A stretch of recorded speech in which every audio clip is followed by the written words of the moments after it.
It takes its name from the Roman god of war, a distant, rusty orb in the night sky, a source of rampant speculation for centuries. Could it be home to a rival civilization? Is there really a face on its surface? This intriguing planetary neighbor still captivates us. And as both a potential base for future colonization and the keeper of 4-billion-year-old biological secrets,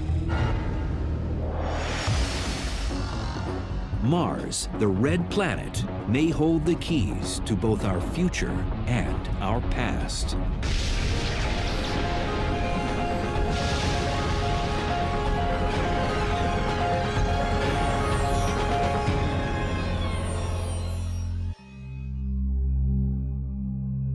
If human beings ever inhabit another world in our solar system,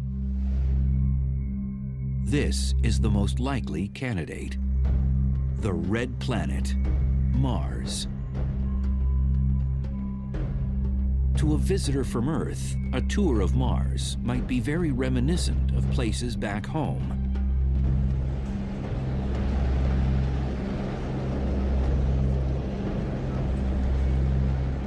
Places like Southern California's Mojave Desert,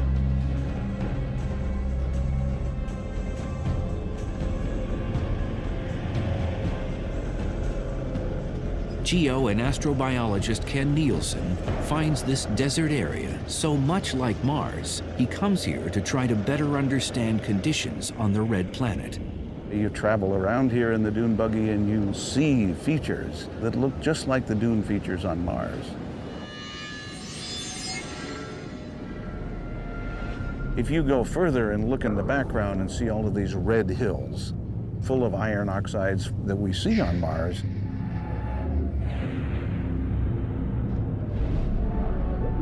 Mars is filled with iron, and its oxidized iron basically rusts, turns into dust particles. And in addition to the beautiful dunes, you have this red atmosphere, sometimes red all over the surface of the planet. Huge dust storms. They don't call it the red planet for nothing. But while much of the Martian terrain is similar to Earth, some geological features dwarf any of their kind on our home planet. A mountain named Olympus Mons, Latin for Mount Olympus, is the tallest known peak in the solar system. It's a now dormant volcano that rises 15 miles above the Martian surface.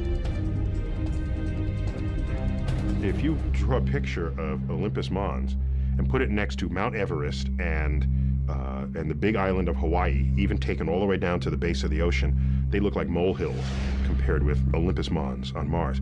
That mountain is so large, you could be on its slopes and you would not know that you're on the slope of a volcano because the base is so huge before you get to its summit. Yet, as awe-inspiring as the Martian surface appears, it is a brutal, inhospitable zone for human beings. 6 green board, 5, 4, 3, 2, 1, engine start, and liftoff of the Delta II rocket carrying the Spirit from Earth to planet Mars.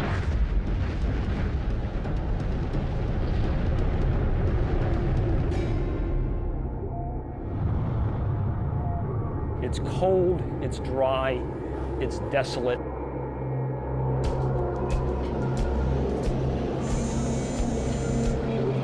There are dust storms that can darken the skies for weeks or even months at a time.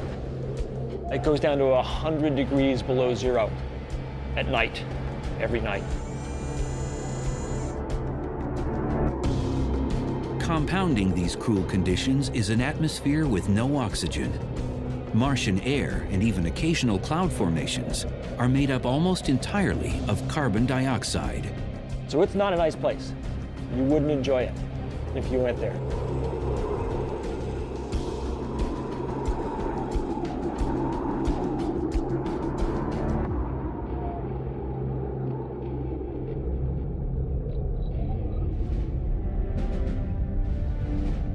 Mars is small relative to the Earth, only about half the size of our planet. And its distance from us is never less than 34 million miles. It appears as nothing more than a tiny red orb in our night sky. Even so, Mars has captivated humankind for centuries.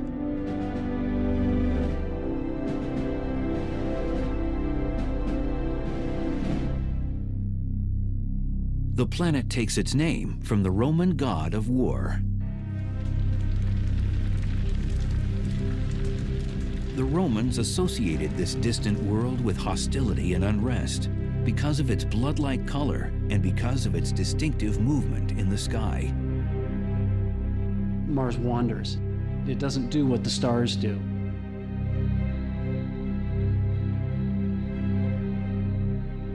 The red planet occasionally appears to be moving backward across the sky, a behavior that confounded observers for centuries. But in 1514, close study of this planetary movement led Polish astronomer Nicholas Copernicus to a revolutionary understanding of the solar system.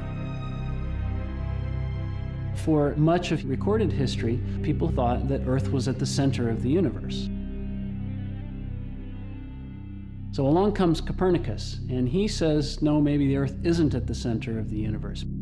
Maybe the explanation for all this is that things are going around the sun.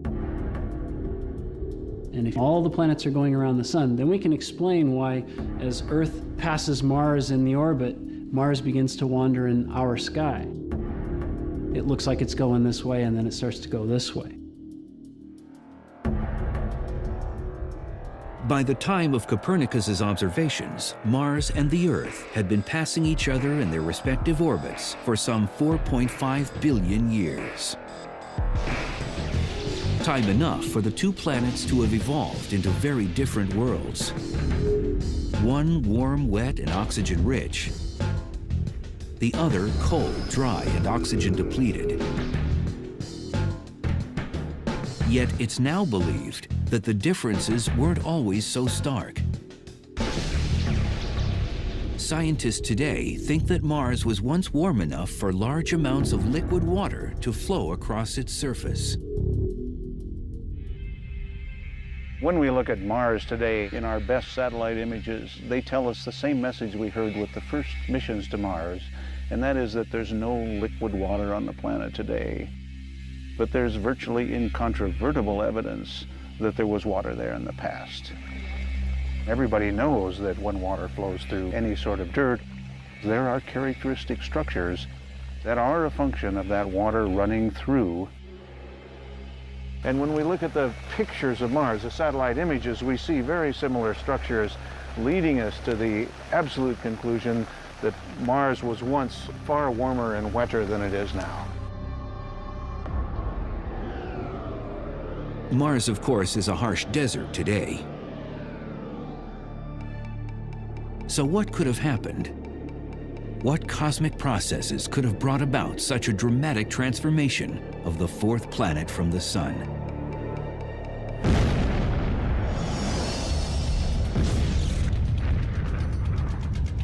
The story begins with the origin of the solar system. Somewhere in the range of 4.5 billion years ago, our solar system sprang from a supernova, a stellar explosion emitting a swirling mass of molecular particles and gases.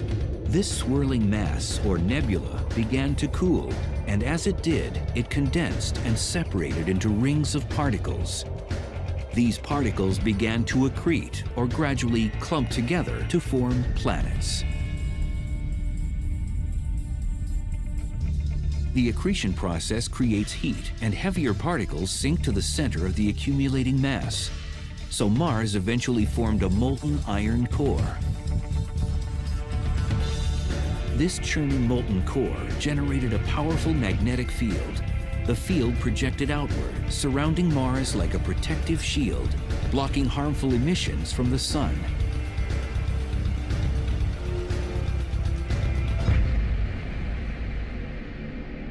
You have this constant pressure from the sun, which we call the solar wind.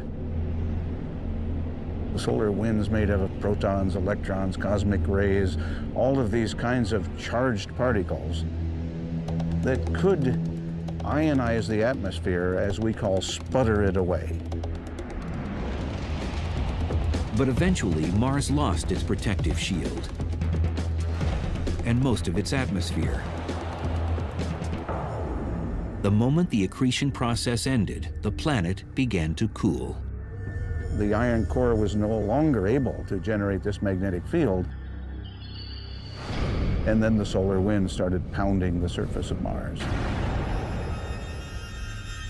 That's a scenario that a lot of people believe.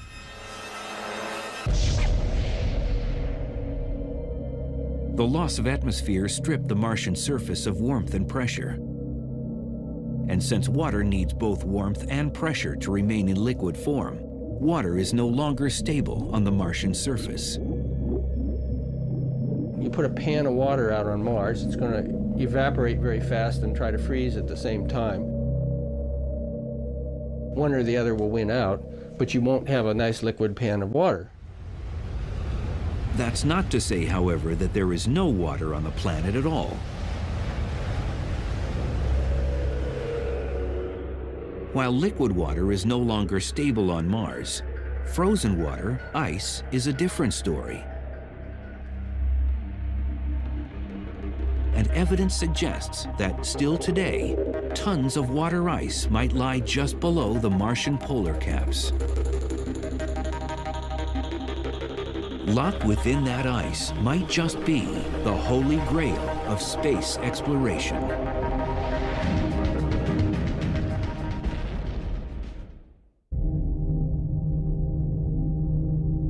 They are visible through simple telescopes on Earth.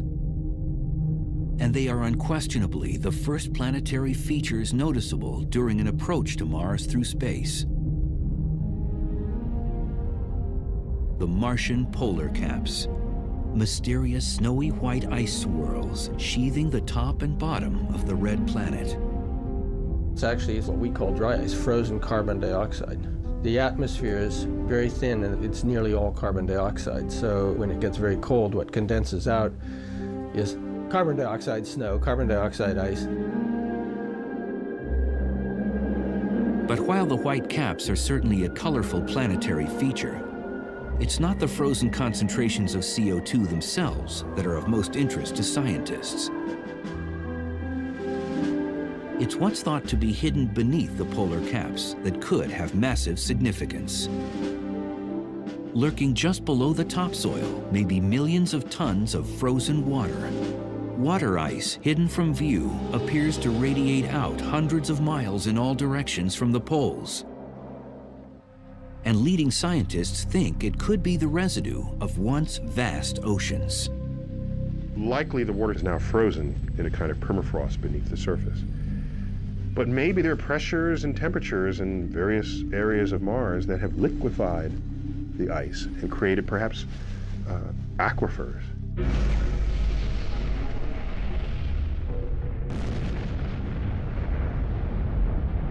We can see craters, an impact has happened. Asteroid has hit Mars, blown out a lot of stuff. It doesn't blow out dry powder like on the moon and make rays and rubble. It throws out kind of a muddy slurry of stuff. So the conclusion is that you're actually impacting into ice like northern Canada, permafrost layers, tundra kind of stuff. Orbiting spacecraft have picked up strong indicators for the existence of water ice at the Martian poles. Remote measurements of soil composition have detected high levels of hydrogen. Water, of course, is 1 part oxygen and 2 parts hydrogen, so the possibility of ice hiding below the surface in those areas is overwhelming. But while strong evidence of ice at the Martian poles may be relatively new, speculation that water existed there became common more than a century ago. And its implication that intelligent life could also exist on the red planet elicited widespread anxiety on Earth for much of the first half of the 20th century. astronomers pointed the first telescopes toward Mars in 1610. As spyglass technology steadily improved, the blurred image of the red planet drew ever closer to the eyes of earthly observers. By 1877, telescopes could enlarge the image of the distant planet so that it appeared roughly the size of a dime held at arm's length. Certainly not impressive by modern standards, but it was enough for the director of the Milan Observatory, Giovanni Schiaparelli, to attempt to sketch the Martian surface and name its geological features. Schiaparelli peered at the hazy, shifting visage night after night for months. And he sees what he thinks are crisscross lines on the surface of Mars. Turns out later, what he saw isn't exactly what's up there, but still through his crude telescope, that's what he could see. The respected Italian astronomer sketched these lines and gave them a name. Schiaparelli interpreted these lines as channels of some sort. He didn't really know. Well, the Italian word that he applied to them was canali. That word, translated to English, should have been translated as channels, but instead it got mistranslated as canals. Since straight lines do not normally appear in nature, Schiaparelli's sketches gave birth to the idea that some form of intelligent life must exist on Mars. It was an arresting notion, widely debated among astronomers of the day. Later, in 1894, a wealthy Bostonian named Percival Lowell was so intrigued by this possibility that he paid to have a large telescope constructed on a mountainside in Flagstaff, Arizona. He spent the next 2 decades observing, sketching, and speculating about the red planet. He convinced himself that he was seeing networks of straight lines on Mars, which he thought were canals. What was the big news of the day? The Panama Canal. That's what great planetary civilizations do. They build canals.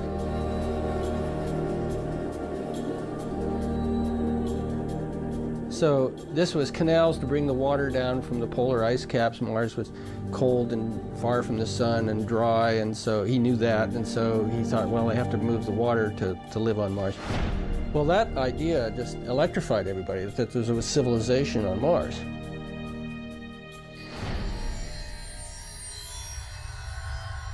Against this backdrop, on Halloween night 1938, a young actor named Orson Welles broadcasted a dramatization of War of the Worlds, a novella by British author H.G. Wells, in which sinister Martians land on Earth and wreak havoc.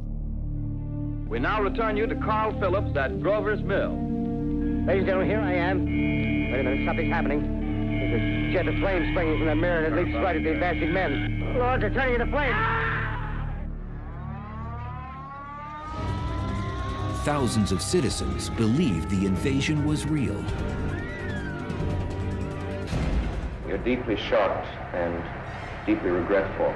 The misunderstanding was short-lived, but even so, the broadcast only served to fuel public speculation about potential intelligent life on Mars.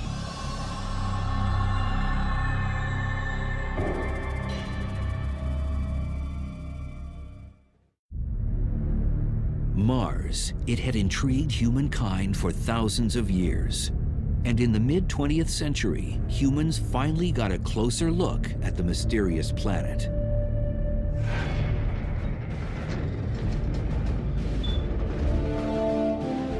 In 1964, the National Aeronautics and Space Administration, NASA, launched a small exploration spacecraft toward the red planet.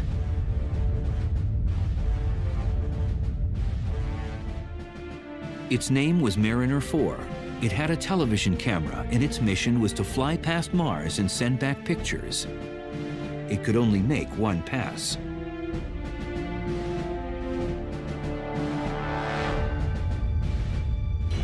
Scientists were filled with anxious excitement at the prospect of what they might see.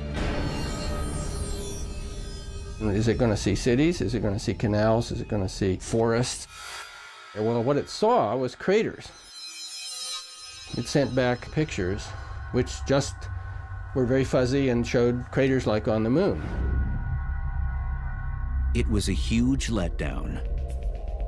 The Mariner 4 images revealed a dry, cratered, desert-like, and seemingly dead planet. Sort of like the moon with a little air to blow the dust around. But the enthusiasm for exploring Mars was only tempered.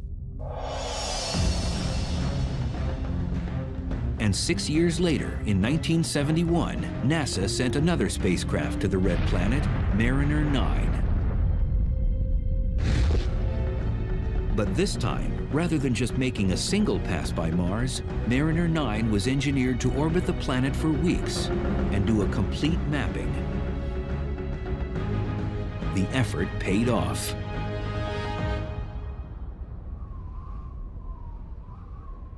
After waiting out a planet-wide dust storm, Mariner 9 started returning spectacular images.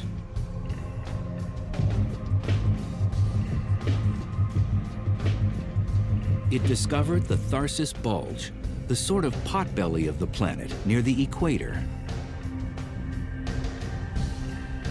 The bulge is a result of concentrated and massive volcanic activity. The dominant feature of the Tharsis Bulge is the monster volcano Olympus Mons. Olympus Mons is about the size of Missouri. If you put it in the middle of the U.S., it would dominate that picture. If it had a major eruption, a volcano of that size would probably fill up one state on every side of Missouri. So my hometown in Iowa would be under lava. Interestingly, it's composed of, we think, 3 separate volcanoes, or at least it's erupted in 3 different ways. If you fly over the top, you see 3 separate calderas. So it isn't just 3 times larger. This is a monster geological event.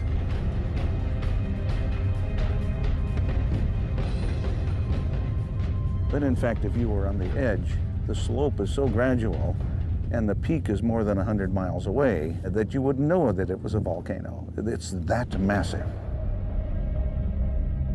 And Olympus Mons is not alone. A few hundred miles southeast of the mountain stands a diagonal row of 3 other evenly spaced enormous volcanoes, each larger than any of its type on Earth. Yet, as magnificent as it is, the Tharsis region isn't the only spectacular geological feature discovered by Mariner 9. At the eastern edge of the bulge is a colossal tear in the crust of the red planet. It's called Valles Marineris, Mariner Valley, in honor of the Mariner 9 orbiter itself. You look at this thing, it is like the width of the United States. It's this cleaved valley. You know, the Grand Canyon in the United States?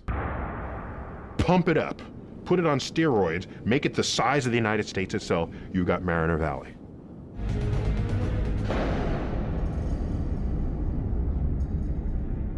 The geological mechanism that caused this immense rupture in the Martian surface is yet a mystery. Scientists can only speculate. One mechanism which I like is that there's a place called the Tharsis Bulge not far away, in which so much lava and other things have accumulated that it's felt it could put a giant torque on the surface of Mars and pull this apart like a zipper.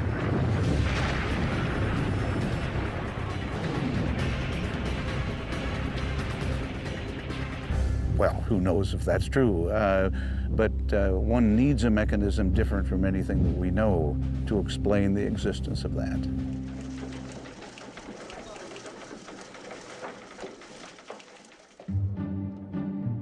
With the stunning success of Mariner 9, the next logical step for NASA was to land a spacecraft on the actual surface of Mars.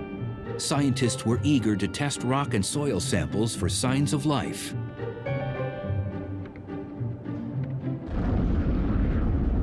In 1976, the Viking mission reached the planet to do just that.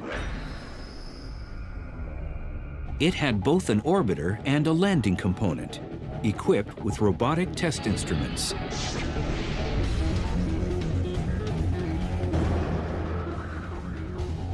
and we get right down on the surface and we scoop up some soil and we don't find a thing. Mars looks like a cold, dry, dead place.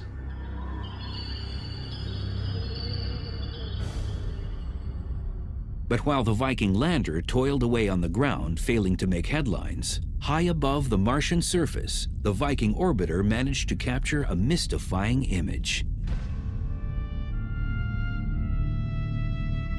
While flying over a region of Mars called Cydonia, the orbiter snapped an image of a land formation under cross-lighting. Startlingly, the formation resembled a human face. As a joke, NASA scientists showed the photo to the press, remarking about the face they'd found on Mars. Under more even lighting conditions, of course, the Martian terrain feature does not look like a face at all, just a jumble of hills. But in certain circles, the story of the face on Mars and its NASA cover-up persisted for several years.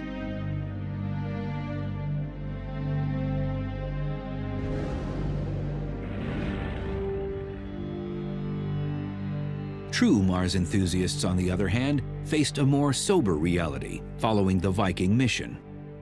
With no definitive evidence of biology resulting from the Viking experiments, interest in returning to the Red Planet quieted for several years.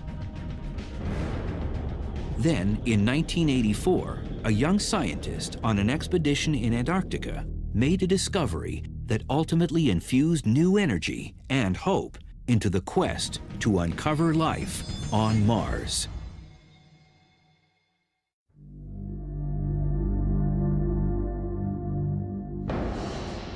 In December 1984, NASA geologists on a meteorite gathering expedition in Antarctica found an odd specimen. A meteorite with an unusual color, a sort of green hue. Most are gray or brown. Back at NASA's Johnson Space Center in Houston, where such rocks are stored, it was labeled ALH 84001. Despite its odd color, the scientists assumed that it was a piece of an asteroid. So the rock was pigeonholed into a group of meteorites, and it stayed there for 6 or 8 years. Misclassified.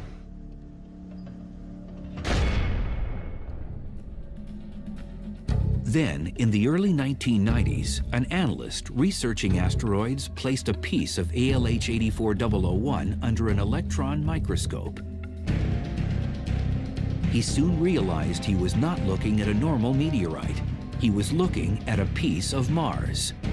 The rock had characteristics that matched another Martian meteorite found in 1979.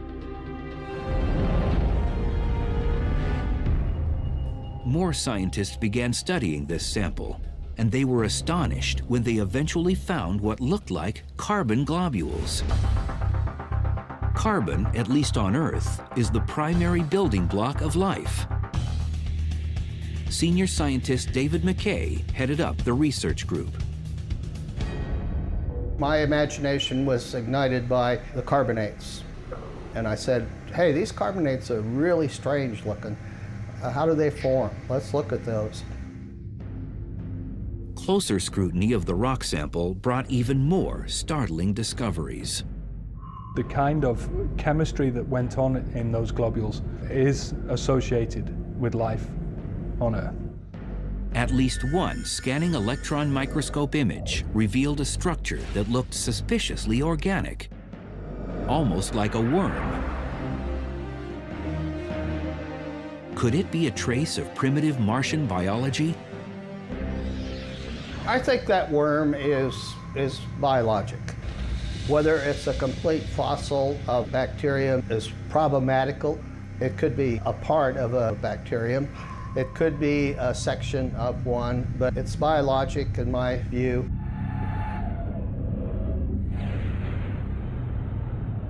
I'd like to welcome everybody here today. It's an unbelievable day. It's very, very exciting for me. Finally, in 1996, after more than 2 years of study in which they had built 4 independent lines of evidence, the team was ready. They announced their hypothesis. ALH 84001 contained possible evidence of past life on Mars. We conclude that this is evidence for early life on Mars. NASA held a major press conference, but not everyone was convinced. Labs across the globe requested samples of the rock to conduct their own analyses. In the end, after months of, at times, acrimonious debate, the consensus was that there was no consensus. Papers were published in support of the claim, but many more were published debunking the idea. If I could have the first slide, please. The features that you see may be any number of things. For example, they could... Many researchers are convinced that the formations in the rock that appear to be signs of Martian life were actually caused by mineral activity. The majority of people would say that there is no relic biogenic activity in this meteorite from Mars. Dave's initial hypothesis was incorrect. I would say at this point that that's too simple a hypothesis to take. I don't think the work has been completed to a satisfactory endpoint to say either way. Work on the meteorite is continuing. But even if researchers never confirm that the rock contains signs of Martian life, the ALH 84001 episode has already completely reinvigorated interest in the quest for life on the Red Planet.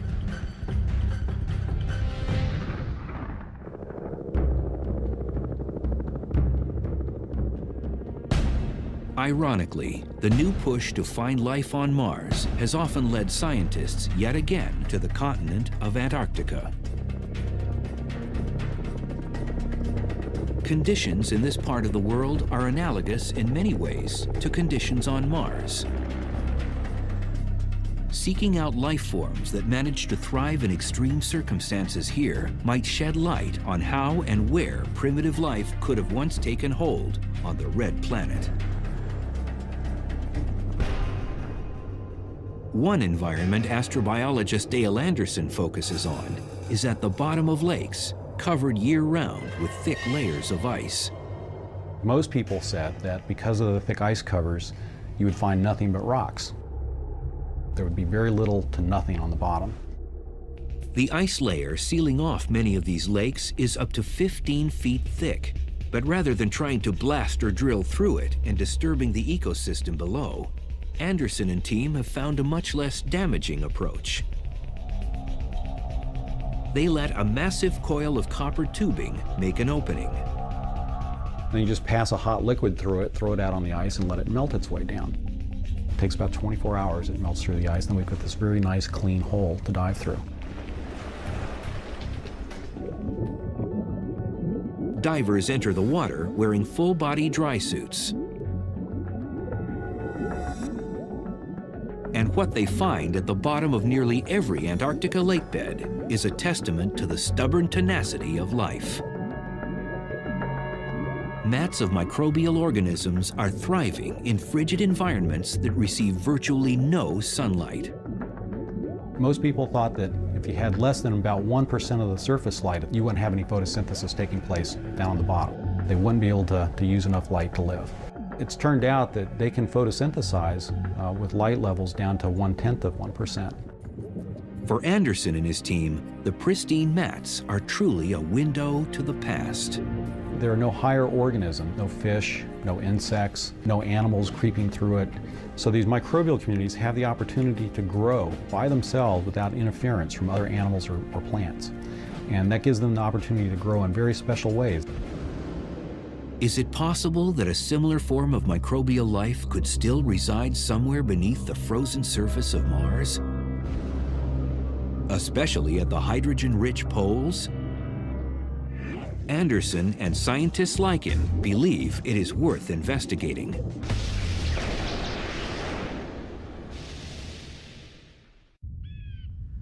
T-minus 10, 9, 8, 7, 6, 5, 4, 3, 2, engine ignition, and liftoff of the Delta II rocket with the Mars Exploration Rover.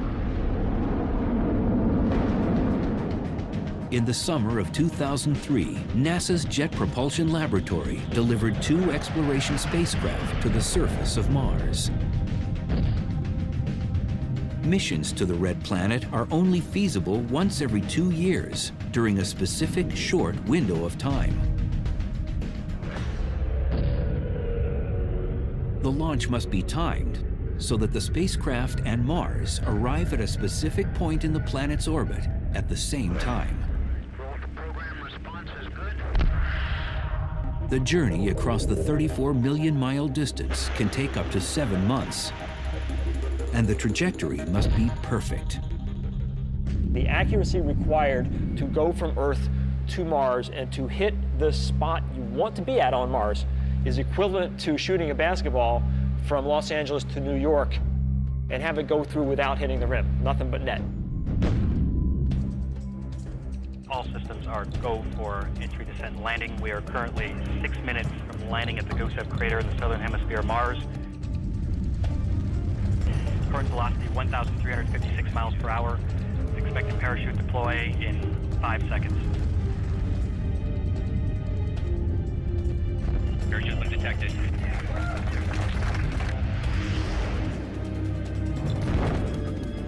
Expected retro rocket ignition on my mark.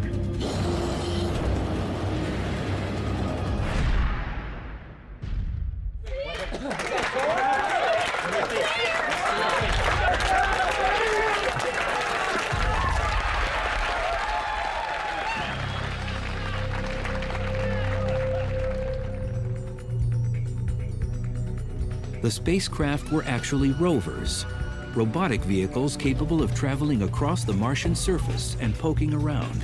The rovers are robot geologists. Their job is to be our eyes, our feet, our hands on the Martian surface. We experience Mars through them. They can reach out and they can touch rocks. There's this device called the RAT, R-A-T, the rock abrasion tool, which is a diamond tip grinding tool that we can use to grind into the interior of a rock, and so we can actually get a window inside the rock. They have sensors on the end of that arm, like there's a microscope, for telling us in detail what they look like. So we've got a whole bunch of tools similar to what a geologist would want if they were actually physically there on the scene. The rovers were named Spirit and Opportunity, and they are still exploring regions of Mars today at locations on the planet hundreds of miles from each other. Spirit landed in an area dubbed Gusev Crater. The crater is believed to be a dried-up lake bed, so if the water it once held contained biology, Spirit might uncover signs of it. Opportunity touched down in a region called Meridiani Planum. The area is intriguing because it contains an ancient layer of hematite, an iron oxide that on Earth usually forms in a spot that held liquid water. So far, neither rover has found signs of life. But both Spirit and Opportunity have uncovered ample proof that liquid water was once plentiful on the surface of the Red Planet. We've seen places where water soaked the rocks beneath the surface. We've seen places where water came to the surface and flowed over the Martian surface, creating little ripples that are still preserved in the rocks billions of years later. But neither rover is close enough to the tundra-like Martian poles to uncover actual frozen H2O. That is the primary goal of a new mission to Mars, launched in the summer of 2007. This mission is dubbed Phoenix, and its plan is to place a stationary lander in the region of the Martian North Pole. The lander has a sturdy robotic arm equipped with a scoop. Phoenix will excavate the polar soil. Dr. Peter Smith of the University of Arizona heads up the project. Our entire scientific mission is about understanding the properties of the soil and its interaction with the ice, and the properties of the ice and the ice interaction with the atmosphere. We have only one way to study it, and that's by using our robotic arm as our backhoe, if you like, that's going to dig a little trench and provide samples of both soil and hopefully wet soil, if we can find it, and ice. And we will analyze those samples with instruments on the deck of our spacecraft. The lander will beam signals back from the Martian surface, reporting the results of the remote soil and ice analyses. But before Phoenix has even had a chance to make it off the launch pad, a new wrinkle in the saga of water on Mars has revealed itself.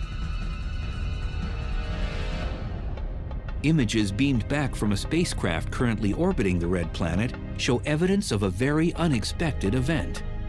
It appears that a liquid flow of some sort has occurred within the last few years in a small gully at the edge of a deep Martian ravine. In 2001, the orbiter took photos of the exact same spot, but nothing of interest showed up in those shots. The new photos, on the other hand, showed a white residue in the gully, a residue seemingly left behind by a flow of liquid, possibly where water spurted from the ground and flowed for several hundred yards before transforming into vapor and vanishing. Scientists do not yet understand what might have caused such a flow, but many suspect that it's a result of some form of internal heat the planet must still contain. Clearly, it's a planet that's been volcanically active. And all of us are very hopeful that some places on Mars we could find hydrothermal vents. And not just because we want liquid water, but because the liquid water implies that this might be an environment that life could develop or be maintained. It is, of course, all about the search for life.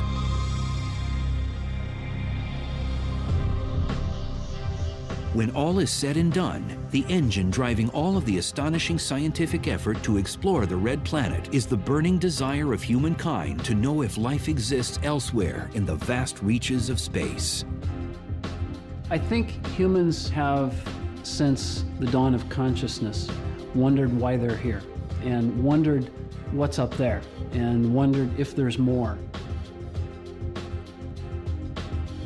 And answering that question will sort of put us in some kind of perspective. It'll tell us what our place is in the universe to some extent.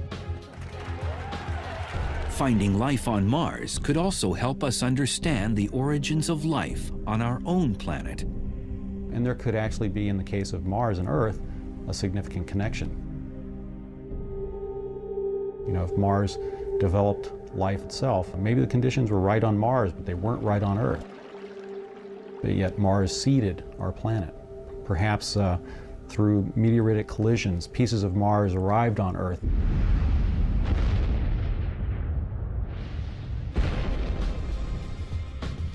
With cells of life, and that actually grew here. Maybe we could all be Martians. Or perhaps it was the reverse, you know, perhaps life originated on this planet and moved to Mars. If we find evidence for life on Mars, and we know there's life on Earth, of course, then there's probably life all over